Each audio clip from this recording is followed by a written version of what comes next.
Welcome to the Mod Labs podcast, the Mod Debrief. This is your smart girl's guide to anything branding, marketing, business, and life. Today I'm with an awesome guest. This is her second time on the podcast. She is a medical doctor, executive coach, also a well-being coach and somatic practitioner. She also has her own podcast called Unpolished Wisdom. So please welcome Dr. Katrina Gisbert-Tay. Thank you for having me. Yes. And for the second time. For the second time. I'm a fan of Mod Lab, so I'm so happy to be here. Thank you so much. So we really believe in having long-term projects with long-term people. So you're one of the long-term people that we're consistently working with in our retreats. We have special things coming up later and also in our podcast. So I'm going to get right into it. It's been a few weeks since we last saw you. Yes. We last saw you during our April retreat in Shangri-La, Boracay, where we had an amazing 3-day, 2-night retreat. And it was your first time doing a retreat in Boracay, Yes. that's correct? Yes, and my first time to do a retreat back home in the Philippines. I mean, it's crazy because I've been doing this work for over a decade. Yes. And it was such a lovely homecoming, honestly. So thank you for having me. Of course, your family. So I want to know, how did you feel after the retreat? What were some of your insights? Also, it being your first time to do a retreat in the Philippines. Yeah. So I don't know if you remember, during I had slides, I had a deck, I had so much content I wanted to share, which I was really excited about. And when we just started it off, the realization I had was it was the first time for a lot of people to actually pause and take a breath. And I want to even add, to give themselves the permission to pause. I think that's something that, us Filipinos, we work so hard, we work nonstop. Yeah. But this ability, this permission to actually take a look at what's going on, to actually ask ourselves, wait, how am I feeling? How am I doing? I think that was what was missing for them. And when we, started off the retreat, just kind of getting to know everybody, and people started sharing, that's really what was so evident for me, that being present with ourselves and noticing, that was huge. That was such a gift for them. Why do you think it's so hard for people to pause? Because we're so used to being in this constant state of motion. There's a little bit of a fear that if I don't keep on moving, I may drop the ball. Yeah. I may miss something, FOMO, Yeah. whatever you want to call it, right? But actually, there's a cause for a pit stop. There's a reason why we have to do this pit stop. Okay, so you said the word pit stop, and I know you just wrote an article about that. Can you tell me a bit more? Yes. So I just wrote an article, and it was published in Rob Report in Singapore in their Health and Wellbeing June 2026 issue. And the article talks about high performers. And usually, and this is my experience in my practice for over a decade, is that high performers, they're not great at pausing, stopping, recovery, and rest. But actually, it's the high performers who need to do that more often, right? The reason is because if we don't recover and rest, we're not going to be able to access creativity. We're not going to be able to make sound decisions. Our executive decision making with even an hour, for example, lack of sleep, can decline by 50%. I didn't know that. Which is huge, Yeah, it's right? huge. So imagine if you're not taking care of yourself, you're sleep deprived, you're driving your kids to school as if you're drunk. It's not safe. It's not safe at all. You're making decisions for your company, right? Yeah. With impaired judgment. Yeah. So for high performers who want to get to that goal, want to go from good to great, you literally cannot afford to not pause, to not rest, to not recover. And I want to add one more thing, another cause for a pit stop. For a lot of high performers, and this is the coaching that I do now, is those, CEOs, those who own, big Fortune 500 companies, they've done so well in their work that when they go back home, there's no one there to share it with. Yeah. Right? It's wife or the husband's left them, they've divorced, the kids, they didn't see their kids grow up. So for me, the cause for a pit stop is not just for rest and recovery, for clarity, for creativity, but also to inhabit the life you've worked so hard for. Yeah. Because what is it all for? What is it for? If you work all these hours and you don't get to enjoy it. Exactly. And what's interesting is that your article kind of goes against a lot of I call it matrix messaging, where it's the struggle is glamorized, right? Like for you to achieve this, they're promoting overwork or they're promoting all these different things, but to actually rest feels weird when you're a high performer because it's not your usual programming. Definitely. So I feel like you're waking up of actually investing in rest makes me a better leader. Totally. And I always say this, you've heard me say this, Yeah. suffering is optional. Right? It doesn't have to be so hard. Yeah. Right? And I think I'm Gen X.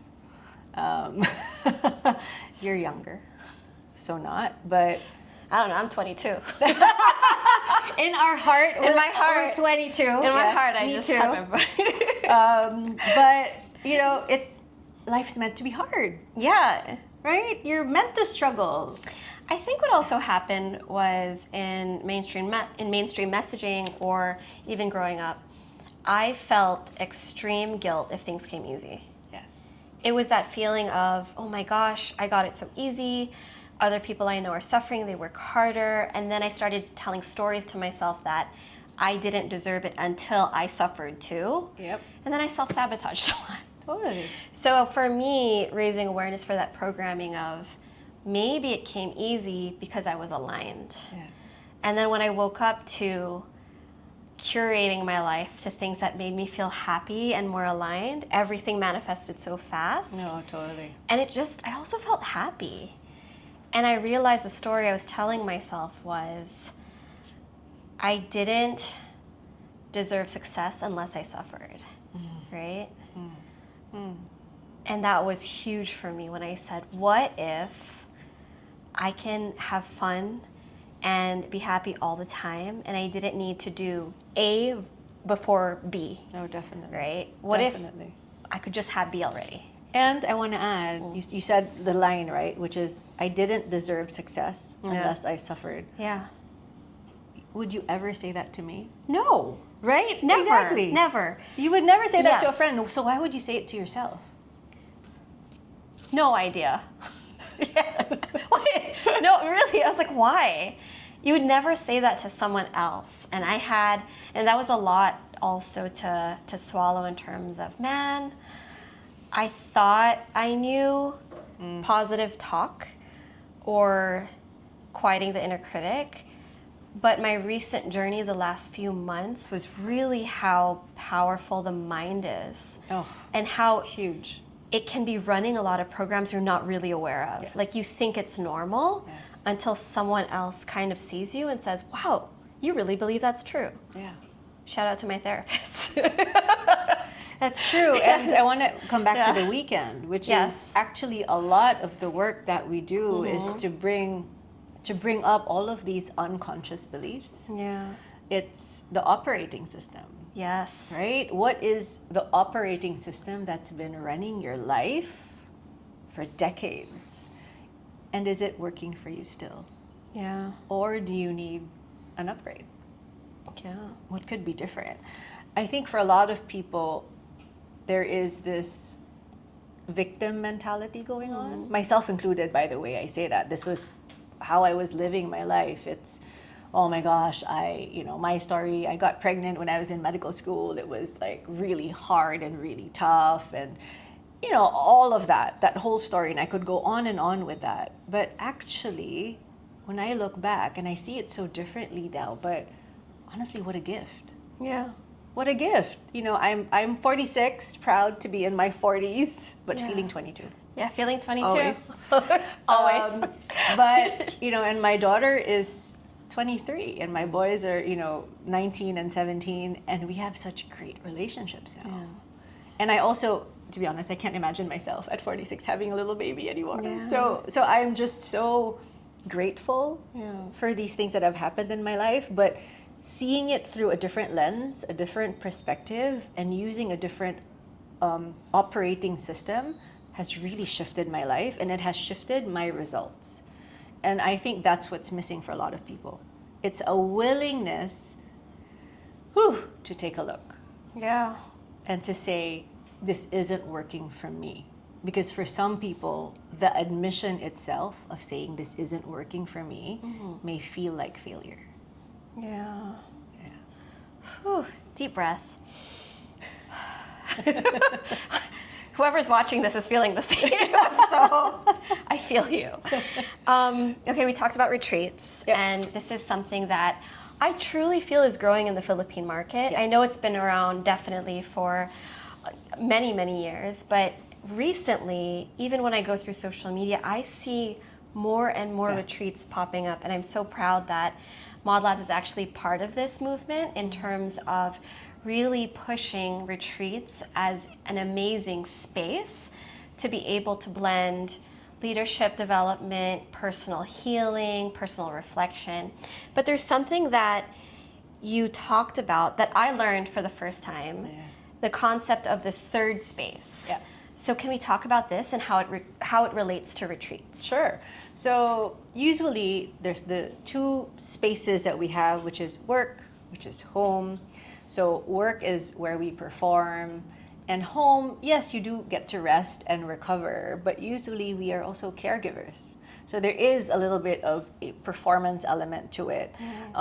In social psychology, the third space is usually a communal space, like a cafe, a bar, a park, where you can just be, right?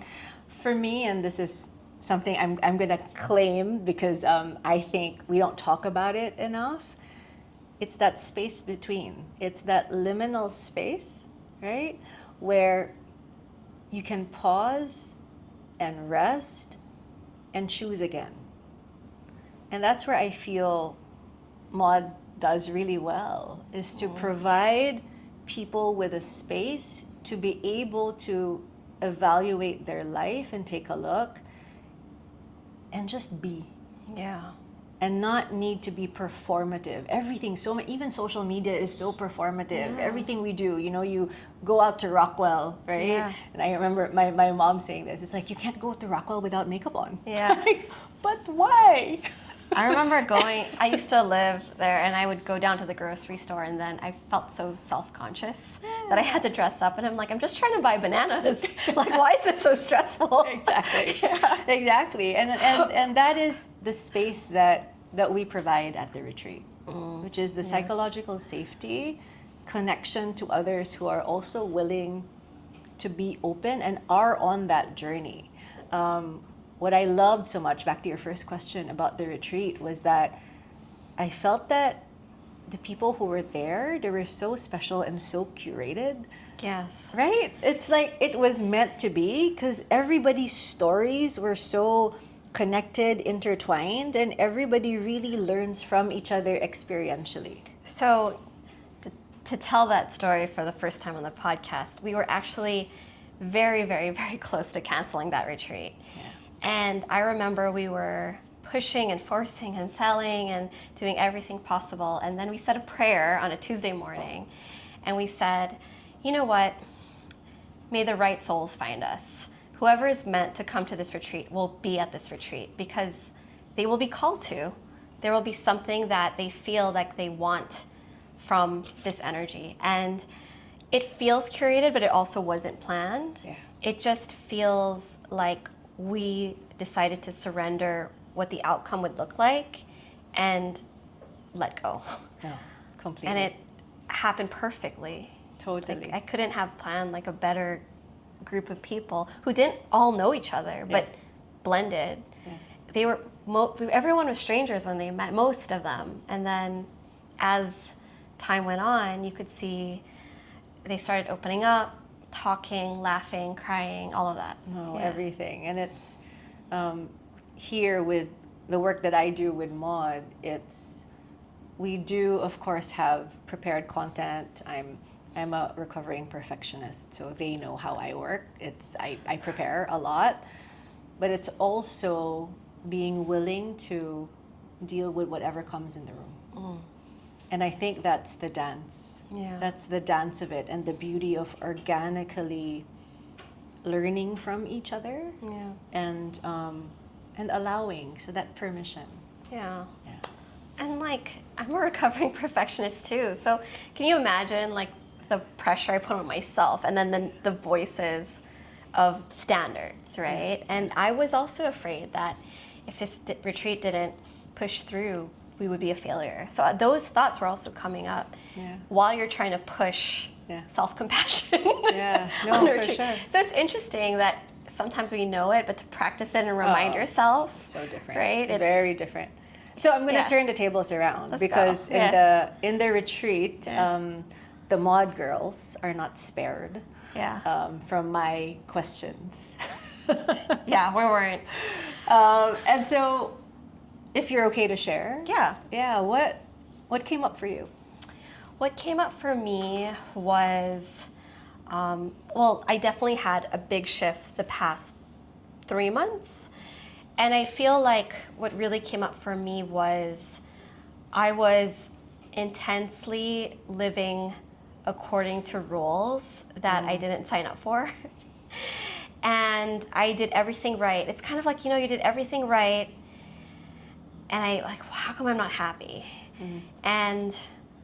Or how come I wasn't getting the results I wanted? And I just realized that coming back to ownership and taking your power back, a lot of it was, I'm just gonna decide what makes me happy and give myself permission and truly live.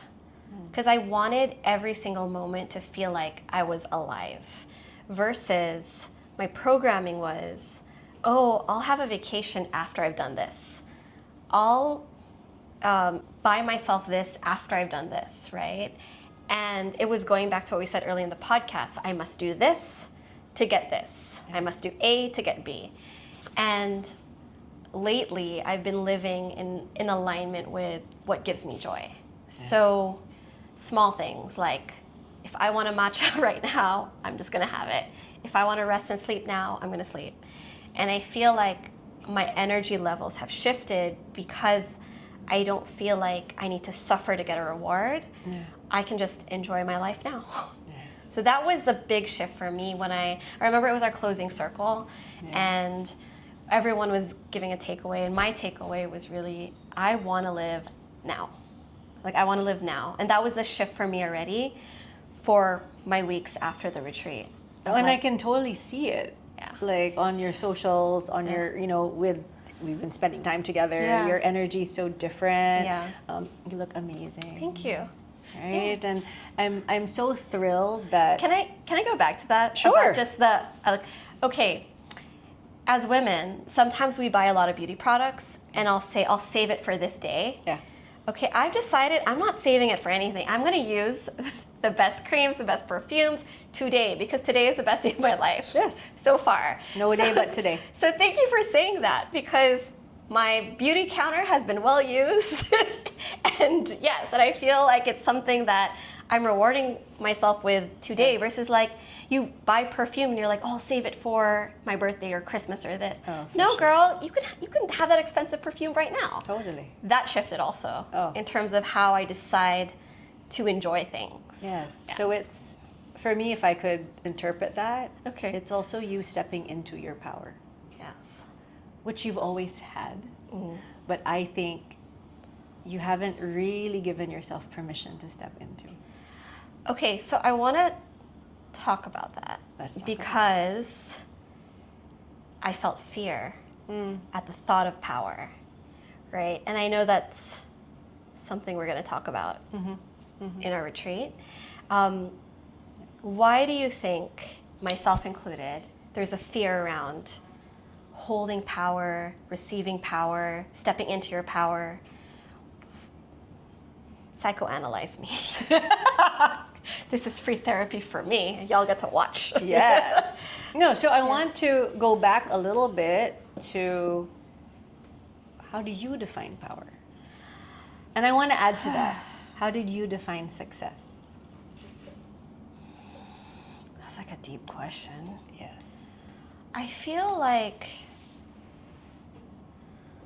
I felt like, I think growing up, power was something, it was twofold. It was like, power was something really, really strong in terms of an energy that it created fear. Or, and I feel like this is where I was going towards subconsciously, if you had power and people didn't like it, you would get attacked. Which also happens to really good leaders too. Yeah. So I felt like you can't be one, you can't be the other. What's the point? Yeah. Right. So then I would like push that away. So what in your context, when I say context, growing up, culture, the water you were swimming in, metaphorically speaking, what were you taught to believe About that power. being a strong woman, a successful woman? Okay. There is Well, no yeah. correct answer, by the way. Right. It's just well, whatever. in terms of that, I felt like I had to hold it all myself. Yeah. I mean, I was raised by a single mom, very, very, very strong female. I mean, my sisters are all strong, but I think because my mom was a single mom and my dad passed, there was a lot of pressure to hold it all yourself. And I think that was something that felt really like something I had to do, but also exhausted me. Yeah. So were you empowered or disempowered?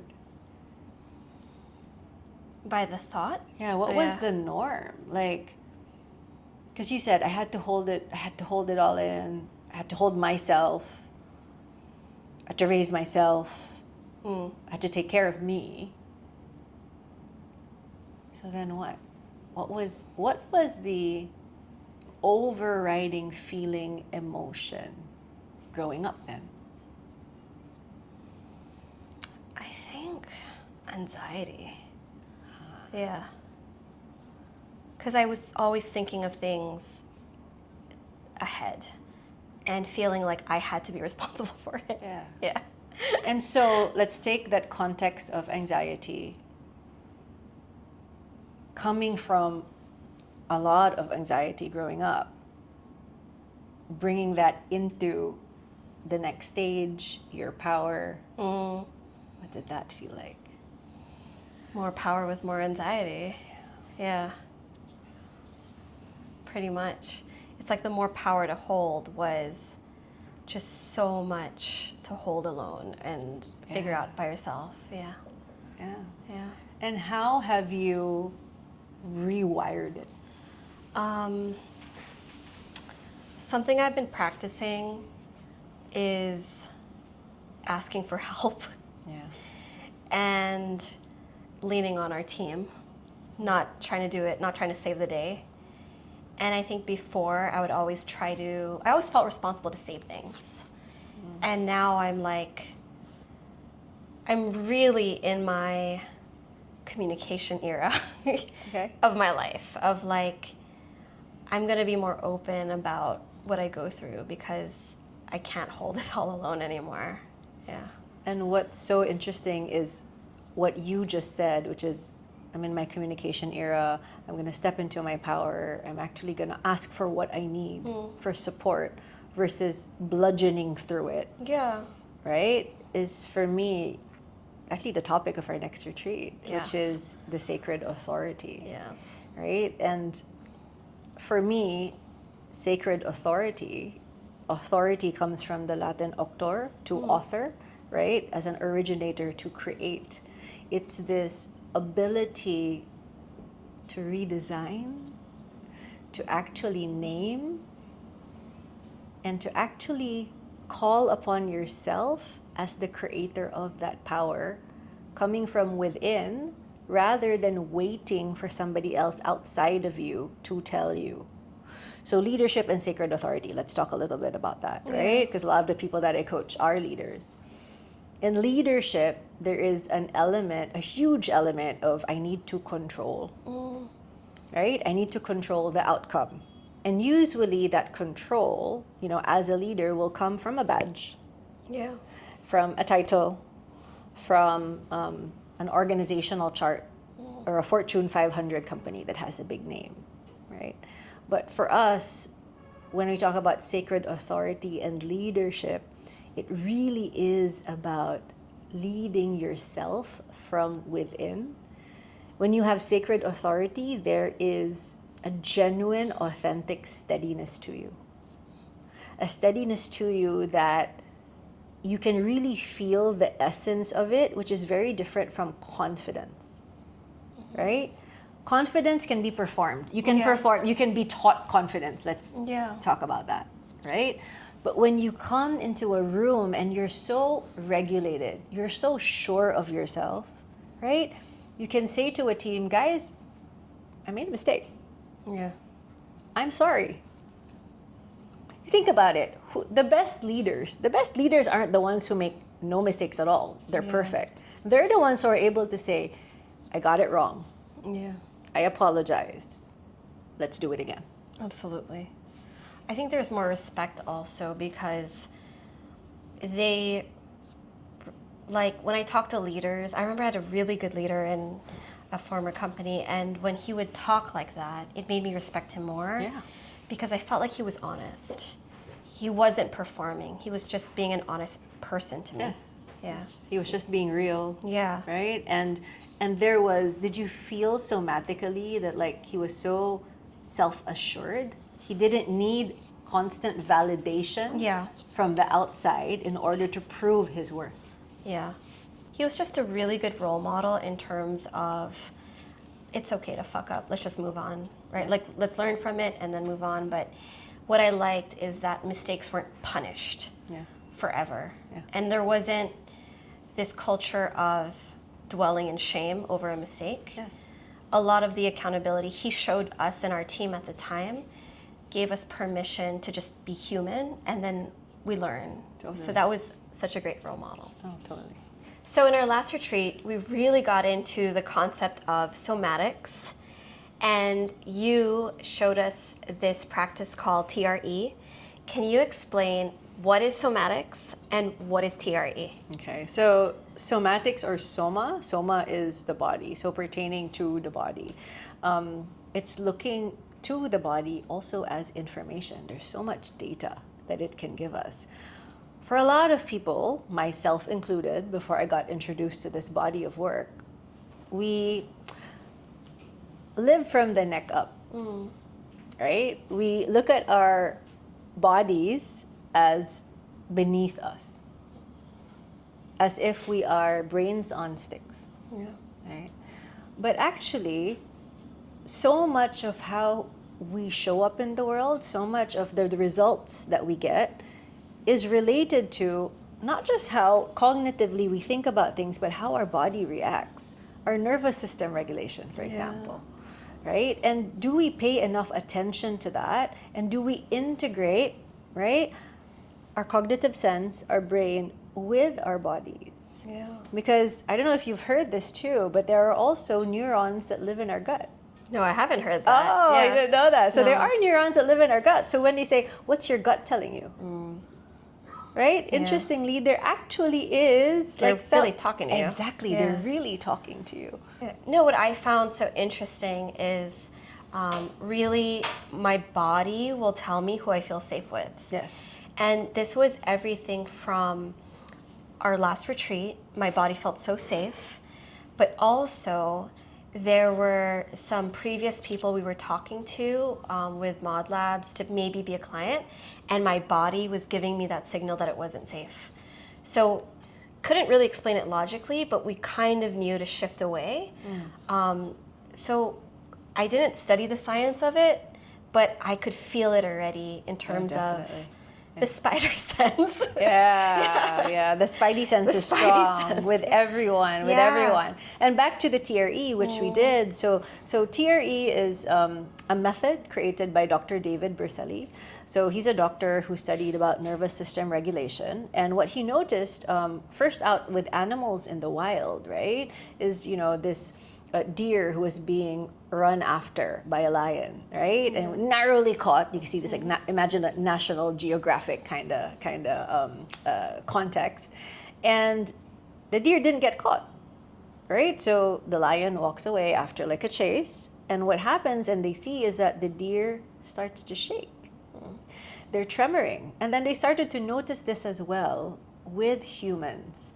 Particularly in the Philippines, it was studied actually after a natural disaster. There was, I don't remember which, we've had so many typhoons, so I don't remember which one. But there was one that this doctor actually was there to observe. People were in a shelter, there was a big tidal wave and really like took away a whole community, but people survived. And they saw in the shelter that the kids and the adults started shaking, right? So there was tremoring. And what happened, and he realized, was that actually the tremor is our body's natural way of relieving stress.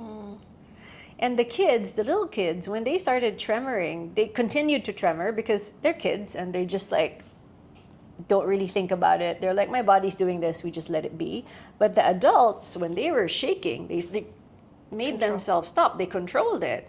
What he saw, when it was safe enough to go back into the community, the kids got over the trauma much quicker than the adults.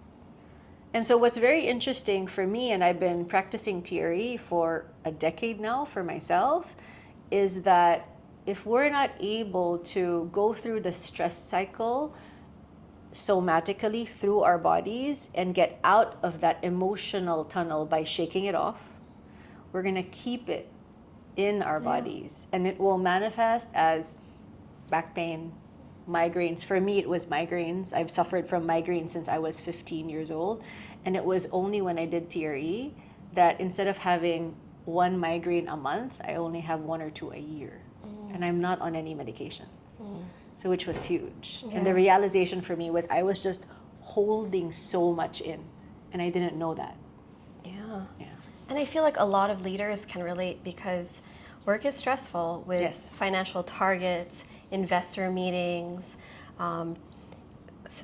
handling your organization, talking to your team. There's a lot of daily stresses, but they're not running from a lion, right? So it's not labeled as super traumatic, but it feels that way. So like in your body, it's the same, right? The same hormones, the same cortisol, right, is going to rise. And I just want to stress this, right?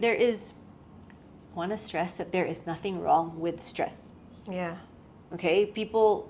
Some people will say stress is the enemy. It's not. We need some stress. We need some pressure in our life.